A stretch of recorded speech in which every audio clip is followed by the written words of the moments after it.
Unlike the Sphinx, there is no mystery here.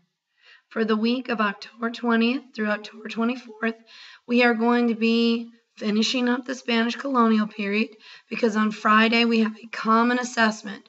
That's right, everyone in the 7th grade is going to be taking a common assessment over the Spanish in Texas.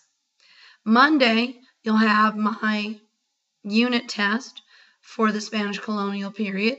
That is not the common assessment. You may use your Cornell notes, but please make sure that they're ready. Tuesday, we're going to evaluate the success or failure of the Spanish mission system.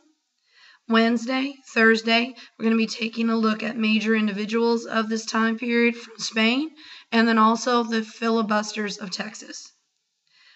Junior Historians meets on Monday from 4 to 4:30, so if you're interested in joining, hope to see you there. If you can't attend, please make sure you sign up. And parents, we're having curriculum night tomorrow night in the 100 gym, I guess, or room 100. So I hope to see you there.